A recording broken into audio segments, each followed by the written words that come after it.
Support for Carolina Business Review provided by Grant Thornton. Operating in more than 100 countries, our tax, audit, and advisory professionals specialize in helping companies unlock their growth potential. Blue Cross and Blue Shield of South Carolina, where healthcare is changing for the better. Find out how at ahealthysc.tv. And by Sunoco, a global manufacturer of consumer and industrial packaging products and provider of packaging services, with more than 300 operations in 35 countries. Transportation and the policy surrounding this very critical part of our region's infrastructure has again bubbled up to be one of the most overtly debated issues of the day, and appropriately so. From the secular changes in the Carolinas' busiest airport to an additional $500 million for roads in South Carolina to the new funding formula from North Carolina's freshman governor for the Tar Heel State.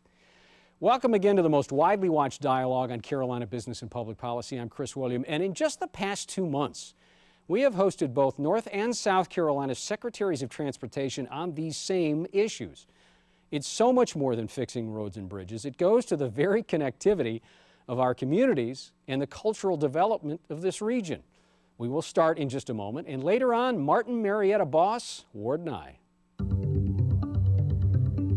Major funding also by Novant Health, bringing you world-class technology, clinicians, and care when and where you need it. The Duke Endowment, a private foundation enriching communities in the Carolinas through higher education, healthcare, rural churches, and children's services. And by Blue Cross and Blue Shield of North Carolina. Who's responsible for rising healthcare costs? Join us and many others in a candid discussion at letstalkcost.com. This edition of Carolina Business Review was recorded July 12, 2013.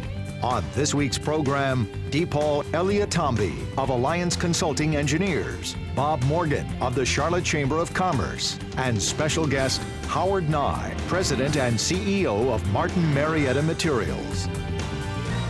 Now, Chris William. Oh, welcome to our program. Gentlemen, welcome back to the program. Good to have you both here. Good to be here. Good to be back. You know, Bob, let me start with this. We talk about transportation. Let me go back and say something. You know, we go through these ebbs and flows of policy priorities. You know, it's education. No, it's economic development. No, we got to make sure K through 12 gets fixed well. And now we've had, for several months, and I would say since the end of 2012, we've really been talking about transportation and infrastructure. Why is it become as hot as it has become?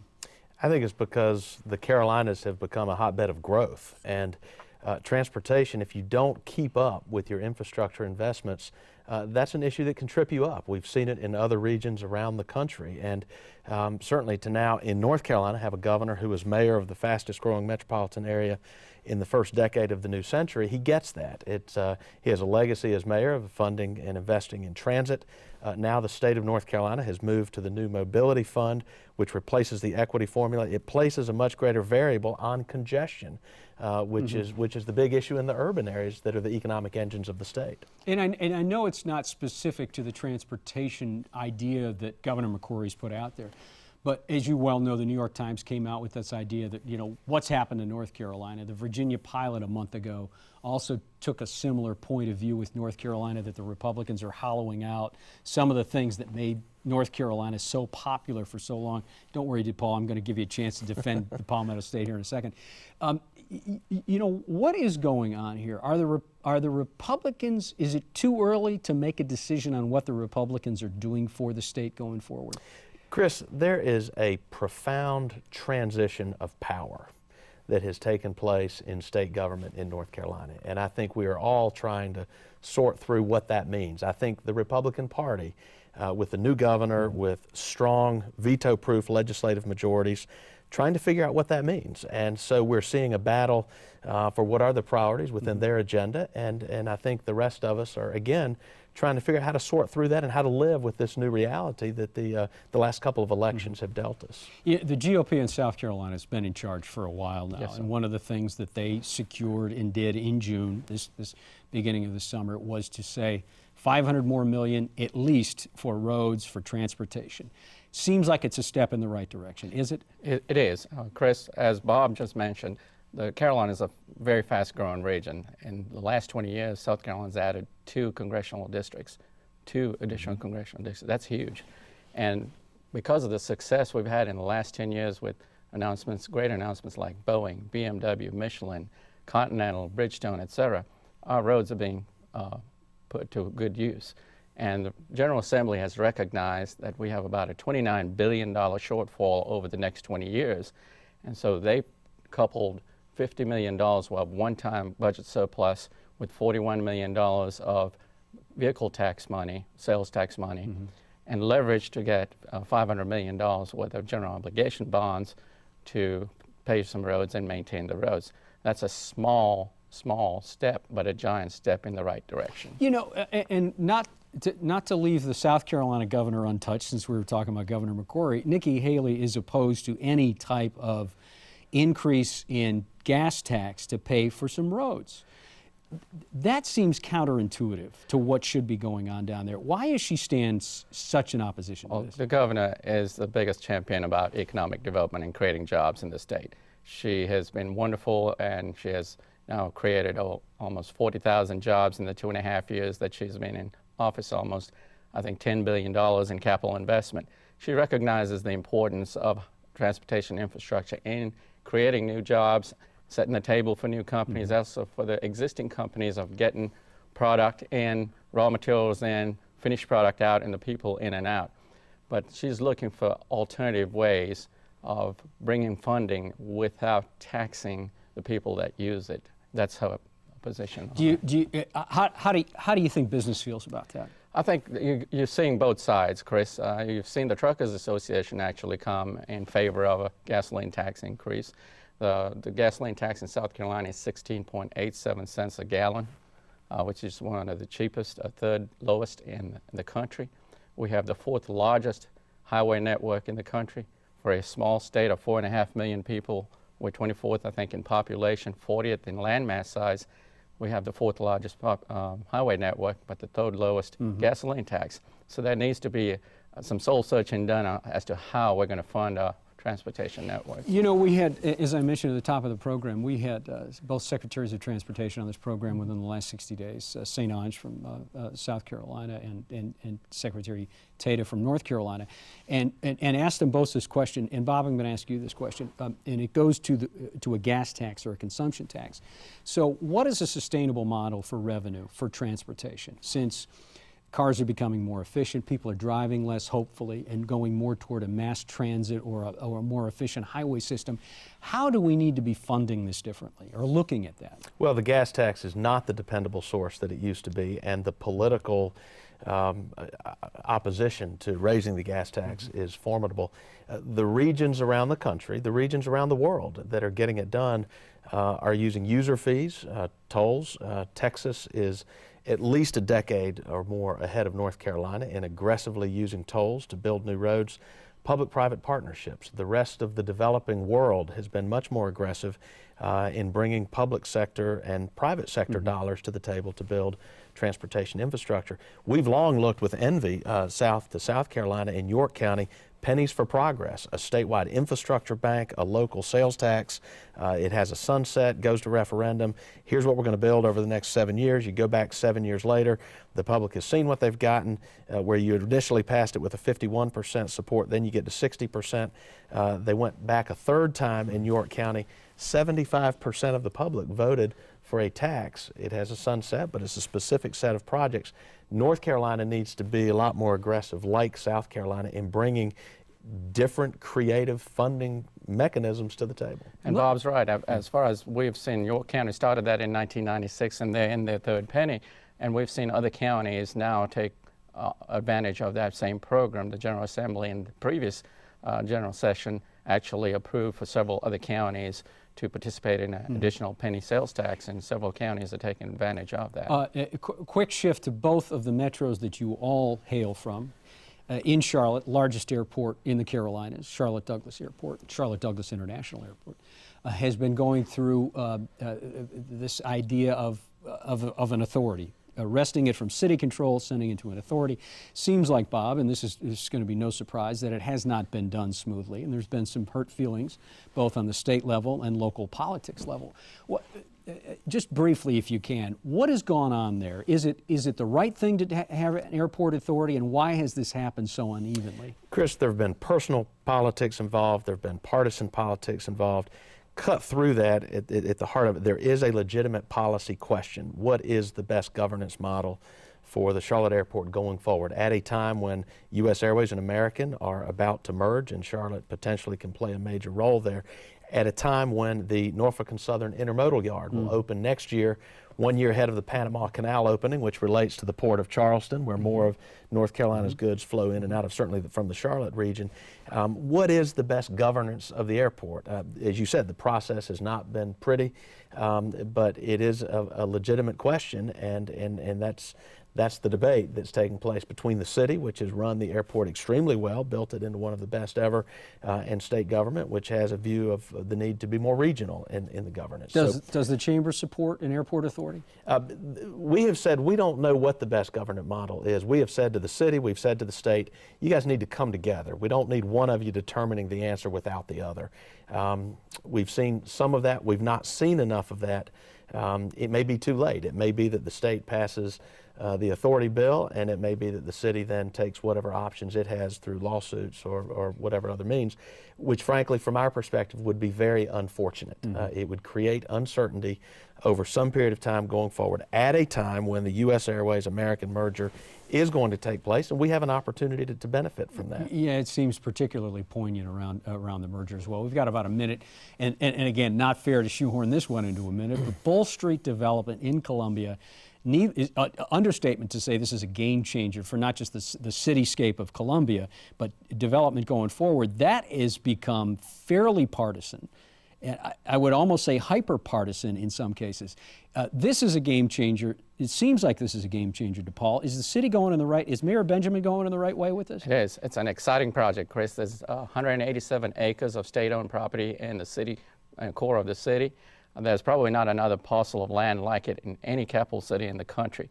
For the last 10 years, we've had meetings, briefings, discussions, adjudications, and it's come time that we do something about it. So this past week, through the leadership of Mayor Benjamin and the City Council, they discussed it, voted on it to move forward and give the green light to developer Bob Hughes to do this 187-acre development, mixed-use development that's going to have a $1.2 billion fiscal impact annually. It's going to create 11,000 jobs, some $600 million in wages, some $20 million a year in taxes for schools. So it's a game changer. It absolutely is, and we're excited about it and can't wait for it. And one of the arguments, people say that the developer Bob Hughes, who's very successful and done great things in downtown Greenville, South Carolina, that he'd walk away from this project. I'd find it hard to believe that Hughes would walk away from this kind of a deal, even if it was extended out. Bob Hughes is a great developer. He's done, as you said, wonderful things in Greenville, South Carolina. There's benchmarks for this established. So there's public money being used for public infrastructure to support and set the table for the private enterprise. So it's a great public-private partnership, a shining example of it, hopefully, that will be used for water, wastewater, and streets and so forth. And I think there's about $15 million being invested by the city first in the first 3 phases, and the developer has got to meet certain benchmarks before an additional $16 million in such enterprises is put forth. Thanks, so there's some checks and balances in place. And sorry to interrupt you, but I know, and a lot more to come on that. We'll talk more about that. Thank you, gentlemen. We're going to bring our guests on in just a moment. Next week on this program, if you want to know what's going on in an organization, talk to the accountant. Talk to the one that writes the checks and balances the books.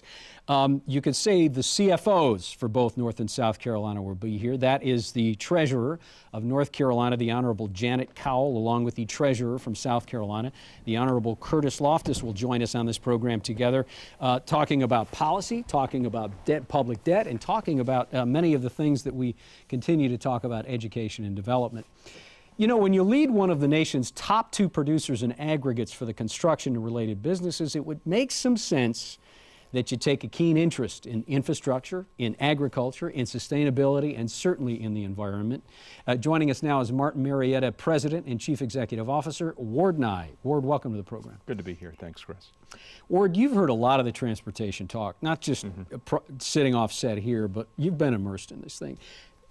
Ward, how do we find, and I mean we, how do we as a region find a balance between good policy discussion and this hyper partisanship that goes on? We're going to have to look at the end of the day of what's really core to our being here. At the national level, we need to care about national defense. We need to care about transportation. At the state level, I think part of what we've talked about here today is the population inflows that we're seeing in both North Carolina and South Carolina. If we're looking at now being the 10th most populous state in the country in North Carolina and moving up to 8 and 7 over the next several years, being able to move people around effectively, being able to house them, being able to educate them, being able to get them to shopping centers, places of business, and move goods is critically important to the well-being of this state and South Carolina as well. And we're simply going to have to sit back and take a look at our priorities and decide how we're going to fund that. And that's a state debate, and that's going to be a national debate as well. How do you cut through the acute emotions around that kind of debate? I mean, you seem calm and level-headed about this, and I would agree with that. But how do you get that tone of a dialogue out there? I think you have to sit back and take a look at what reality is. It's odd on the federal level. We're looking at a gas tax today that's 18 cents per gallon. It's been at that level since for 20 years, basically, since Bill Clinton's first term in office. You can't have something that's based on that degree of investment and not move it and expect to see the type of growth that we simply need, both at the federal level and again at the state level. I think North Carolina has been progressive in the way that they've looked at that. I think, though, we're going to have to look at different ways to address it going forward. There's not going to be a single silver bullet that will cure this. I think we have to talk about the gas tax. That's not a conversation many people want to have, and I think we all understand that. But we're going to have to look at vehicle miles traveled and look to determine if there's a better way to capture that going forward. I think tolling with what we've done with a new turnpike authority here is very progressive. I think some of the activity that we've seen in other large Martin Marietta states, Texas in particular, has been very helpful to that economy. And as we sit back and measure where that economy has been during the last 6 or 7 years, candidly, it's been in a very different place than much of the rest of the United States. So I think that's the type of dialogue we have to have. Bob? Ward, I'd love to ask you to dig into that one a little bit deeper. Texas, arguably the healthiest economy in the United States, their toll program and their major metropolitan regions, at least a decade ahead of us. What can we in the Carolinas learn from Texas? Yeah, I think if we look at Texas and see where the toll programs are strong, they're principally twofold. In the Dallas-Fort Worth area, you have the North Texas Tollway Authority. In Houston, you have the Harris County Tollway Authority. And they have both been in place for an extended period of time, and both have really driven economic growth in those areas. The major area in Texas that doesn't have a tollway authority is San Antonio. If you take a look at the infrastructure activity and the variance between DFW, Houston on one hand, and San Antonio on the other, you'll see it pretty profoundly. At the same time, if you take a look at a place like San Antonio, that's been helped considerably by energy activity. That's not something that we have here in North Carolina that's driving the economy there the way that it is. But if we take a look at what's going on in Houston with the Grand Parkway, with development that's coming in there in parts of the Woodland, if we look at what ExxonMobil is doing in that community, if we take a look at the businesses that have come into the DFW area over the last 10 and 15 years during much of this toll period, I would suggest to you that moving goods through those areas, moving people through those areas, is something that now they're very accustomed to and that they've been able to take great advantage of to their economic benefit. What the current federal transportation bill expires, I think sunsets in 2014, which is not too far away. And the last bill, it took a couple of continuing resolutions to kind of get that one passed. What's the impact to your business when the federal government's not decisive in such a venture? You know, that was a tough one to watch. And to your point, Chris, that's when it's tough to be calm. And actually, I wish it had taken a couple of continuing resolutions. It took 9 as we went through that. So if you really sit back and reflect on that, that was safety loop. It expired September 30th, 2009. And we went through 9 different CRs from then until we passed the new What's a bill. CR? A continuing resolution that basically keeps it in place. Here's the trick, though. If you think about infrastructure, as a general rule, these aren't short-lived projects. If you're building new highways, if you're adding new lanes, if you're dealing with capacity issues, these tend to be multi-year jobs. If you're South Carolina DOT, if you're North Carolina DOT, and you're addressing population concerns, you need to look at multi-year projects. The dilemma that you run into is you don't have a federal partner who you know is going to be there for the long term. So what we're faced with from my business, for example, is if you're looking at a short-term continuing resolution, call it 60 days, 90 days. If you're a state DOT, you can't go and let those long-term projects. So where we sit today, to your point, we have a new highway bill that came in October 1st last year. Rather than being a 5 or 6 year bill, which you've been accustomed to, it's a 2-year bill. So what we're looking at here today is a year and a half or less left ahead of us. Then we're right back to that debate that we had before.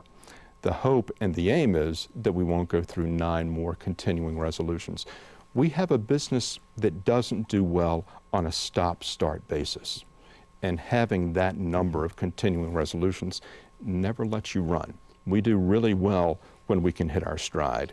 We're not a start-start. Well, and you would seem like more than a casual observer on this ward. I mean, so when you look at North Carolina's new strategic funding formula for the state when it comes to transportation, has the governor got it more right than past? Is this going to be good for the citizens of North Carolina long term? I think it's going to be good for the areas that are most congested right now. And I think it's going to be good for the areas where we have most of the people moving to the state. I think if we look disproportionately where this number of people will be coming into North Carolina over the next 10 or 15 years, Charlotte's going to be a big beneficiary of that. The Triad will, the Triangle will, the coastal areas will, Asheville will. I think the parts of the state that we have to be sensitive to are those more eastern parts of the state before you get to the coast, and some of those areas in the true Piedmont headed to the west as well. What we've done historically in those parts of the state relative to infrastructure investment has been important to our state as well. If you take a look at the paved roads that we have here, we have more state-maintained paved roads than anyone else in the country. North Carolina and Texas are 1 and 2 on that. Virginia is 3rd, and a distant 3rd. So I think looking where people are going makes some sense. We also need to be sensitive to where people are hurting and how we can add economic development there. Chris, I'd like to add that at a time when our legislature used the word hyper-partisanship, I think this transportation bill passed overwhelmingly with bipartisan support at a time when that kind of support has been hard to find in a lot of other areas. The support was very broad and frankly very encouraging. Ward, I wanted to change subjects. We've had record levels of rain throughout the Carolinas. You wouldn't describe it as Chamber of Commerce weather necessarily. What is the impact to the business of quarrying and then the construction industry more generally? Well, we are watching for animals walking 2 by 2 these days. There's no question about that. If you're operating a big hole in the ground, putting a lot of water in it certainly gives you certain degrees of obstacles to overcome. I think probably the bigger challenge would be for the contractors. If you're building highways, bridges, roads, and streets, and it's wet, it's tough to go about your normal activities when we've been hit with this much rain. There's no question about that. At the same time, I do think the economy that we're seeing in North Carolina, whether it's relative to home building, commercial activity, or otherwise, is healthier today. I don't think it's pushing business away. I think it's just pushing business in some instances a little bit to the right for contractors on occasion. But as a general rule, that's how wet weather in this circumstance affects our business. We have literally about 30 seconds left. We didn't even ask you about Martin Marietta business. Now you got an earnings call coming up. You got to be careful. Is business improving? Are you encouraged, or where are you in that process? I am encouraged. I think particularly on the private side.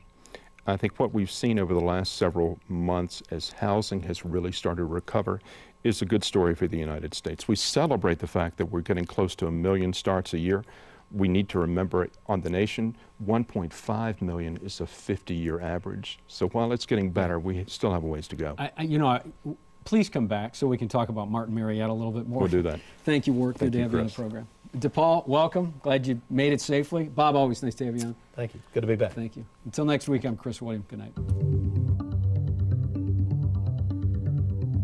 Major funding for Carolina Business Review was provided by the Duke Endowment, a private foundation enriching communities in the Carolinas through higher education, healthcare, rural churches, and children's services. Blue Cross and Blue Shield of North Carolina. Who's responsible for rising healthcare costs? Join us and many others in a candid discussion at letstalkcost.com. Grant Thornton. Operating in more than 100 countries, our tax, audit, and advisory professionals specialize in helping companies unlock their growth potential. Novant Health, bringing you world-class technology, clinicians, and care, when and where you need it. Sunoco, a global manufacturer of consumer and industrial packaging products and provider of packaging services, with more than 300 operations in 35 countries. Blue Cross and Blue Shield of South Carolina, where healthcare is changing for the better. Find out how at ahealthysc.tv. And by viewers like you. Thank you. Promotional consideration provided by Business North Carolina Magazine. For more information, visit carolinabusinessreview.com.